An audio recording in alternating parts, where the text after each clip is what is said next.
the fact that you went through a parallel universe into the 13th floor of the Twin Towers, all were added to the mystery of this show. These are Gary's Desert Island Dramas.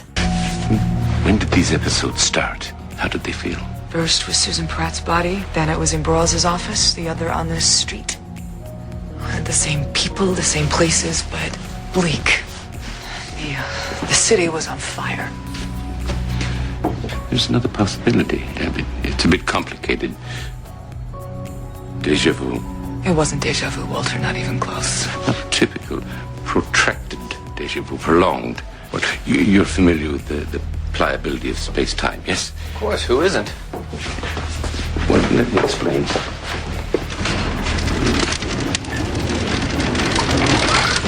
Most of us experience life as a linear progression. It's like this. But this is an illusion because every day life presents us with an array of choices. As a result, life should look more like this. And each choice leads to a new path. To go to work, to stay home, and in each choice we take creates a new reality. Do you understand?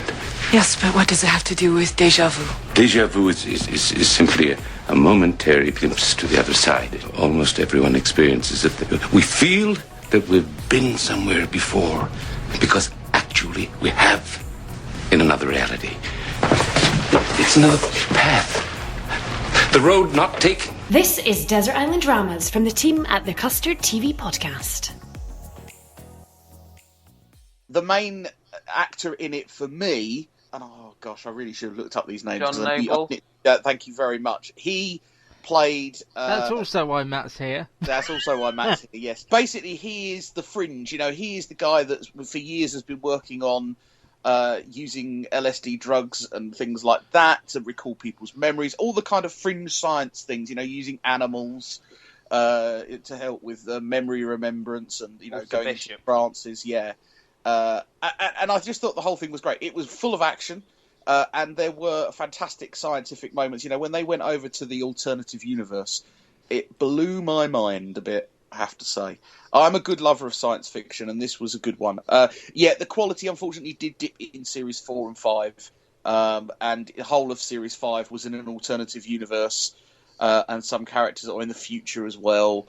So it did dip in quality a bit, unfortunately, but there was some great moments. The only issue I ever have with sci-fi is if you're not a sci-fi fan, you just can't enjoy anything sci-fi. Like, if you're not a crime drama fan, you might be able to enjoy something like Happy Valley or Broadchurch because you get sucked into the intrigue. But if you're not a sci-fi fan and it's about going to different, you know, destinations every week, I don't know. Yeah. You're either somebody who can suspend that reality or not, I suppose, as a viewer. What do you think of that, Matt? I mean, I've never really heard you speak much about sci-fi. Yeah, no, I agree with Luke to an extent. I mean, I like sci-fi when it plays on a certain concept, a certain fear that we have, you know, not just sort of like aliens just generally there. I would think Humans is the closest I've come to a sci-fi show. I prefer something... If we're talking sort of sci-fi movies, I'd prefer something like a sort of Close Encounters of the Third Kind where it focuses on the humans' reaction to the aliens than something like Star Wars where it's all, you know, it's all in different planets. I quite like the more kind of what's known as the genre known as space opera, where basically you just take a drama... Yeah, you take a drama and set it in another universe and another world. Like Deep Space Nine, like you mentioned. Yeah, exactly, yeah. Number 8. This was Luke's suggestion for me, and I took it and I loved it, and it was Silk. Okay. When Luke recommended this, actually, it was the beginning of Series 2, and I think you had challenged me to watch it for the show. And I watched the first episode and really, really liked it.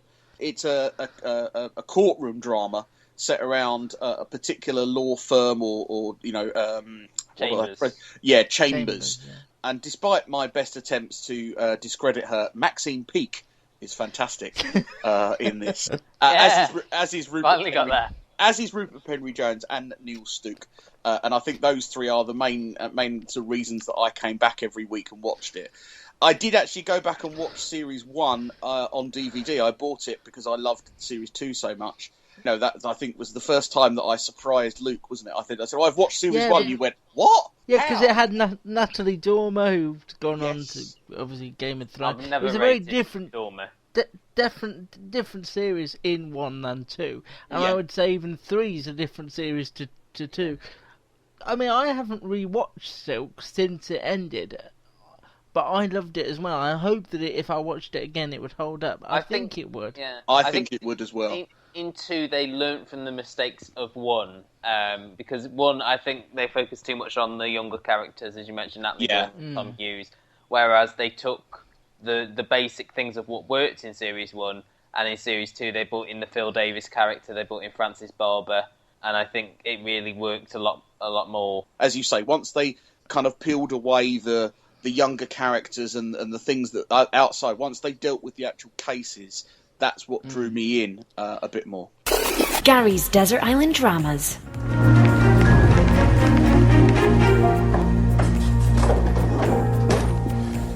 This is the silk robing room. Yes. Oh, I'm sorry. you look 20 years younger than you.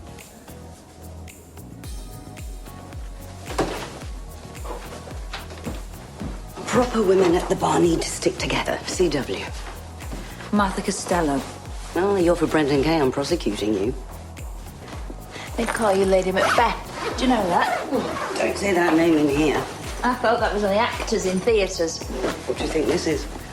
Who do you think we are? These aren't ordinary dramas. These are desert island dramas. The dramas that shaped us. Because as much as it was case of the week, like a lot of these law dramas are, it was also character-driven, and that's the beauty of the BBC, where you've got the full hour to tell a good law case story and focus on the characters outside of it without feeling like, oh, we'll chuck some characters in while we've got the time, when really Maxine Peake and Rupert Penry-Jones and Neil Stooke I thought Neil Stooke was fantastic in this. My dad was a clerk. Lovely old chancery set in Lincoln's Inn. He got me in a clerk in when I left school. Friend of a friend. Wait. Didn't know it at the time. My old man was ill. Bowel cancer. Came into Chambers the afternoon he died. Just got on with it. That's what he would have wanted.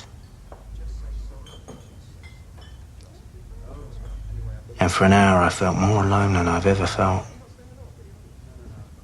And then it was 5 o'clock and you lot all came in from call.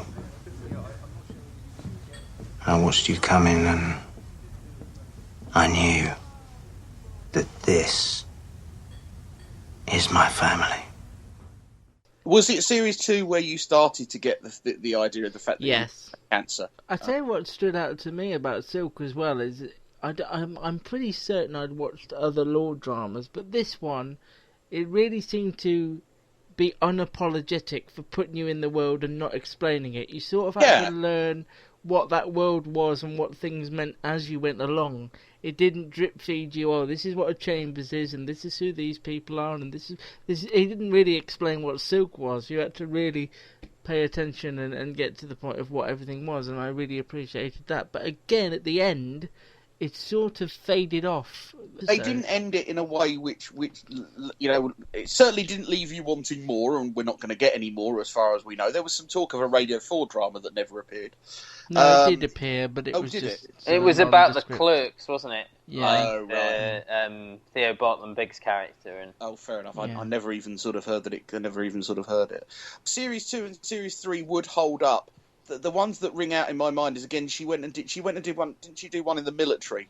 She went out in a military base, and that, again, when you take a character, a strong character like Maxine Peake's character, and you take her out of the environment and put her somewhere else, and she still manages to shine, I think that's incredible. Well, whenever I think about it, I think of you, because it's the one time when I did used to... Yeah, but it's not always good. That's why I've never rewatched it. But I do have them all on DVD, and they are all on Netflix as well, if anyone wants to go back and rewatch them. But It's the first show I remember saying, watch this, and I don't even remember why I recommended it. I just thought it was a really solid show. I think, you'd seen series 1 and really liked it. You had an interview with one of the cast or one of the writers. I did, yeah. And I think you were like, please watch it, because I'd really like to talk about it. There are, we've said this before. You run a website and you get interviews and you say, please, can you watch things because it's good for the show and the site. Yeah. I got the impression that you wanted me to watch this because this was your kind of like, oh, please watch it. I think you'll like it. That's what I'm saying. I think you knew I even remember the score being really good on Soap. The music. Actually, you keep talking. I'm just going to put it on. I'm going to watch the first.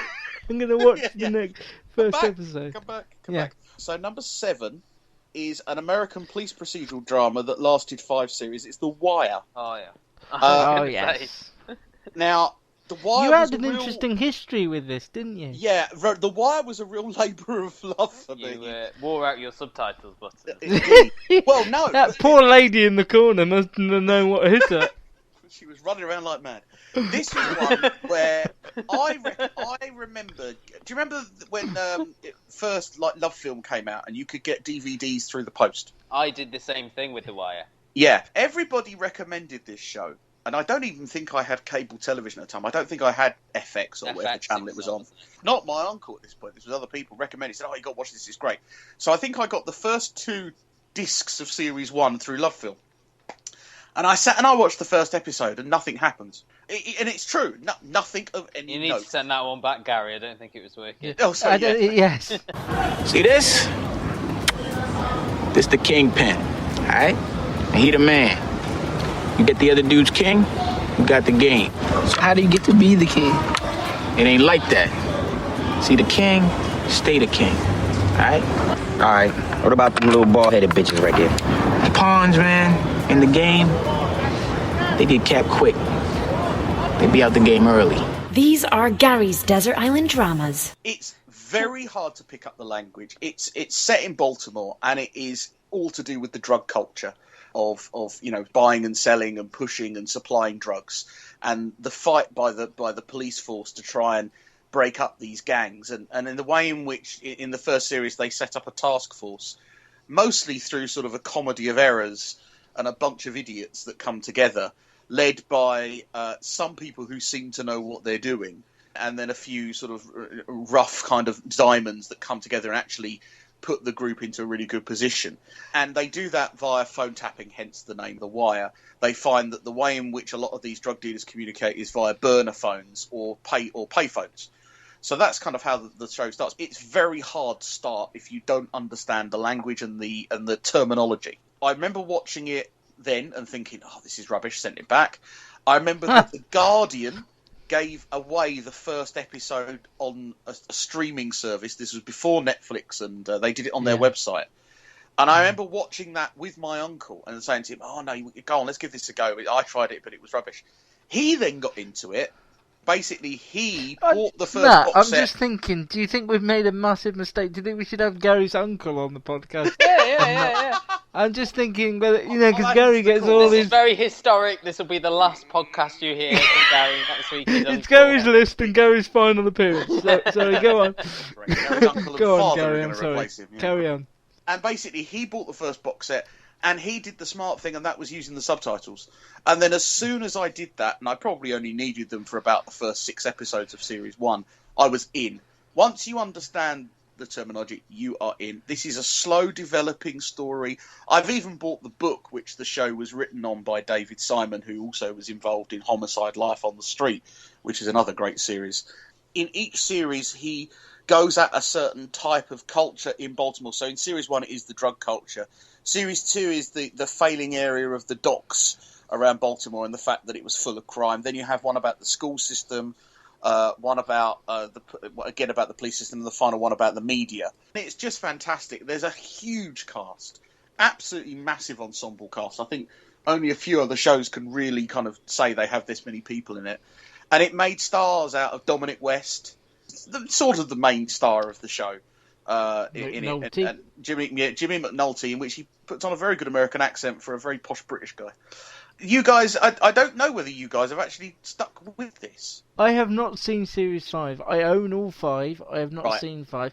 2 was a real... I mean, I enjoyed 1. I did, based upon your recommendation, I did do subtitles. Perhaps not for the first 6,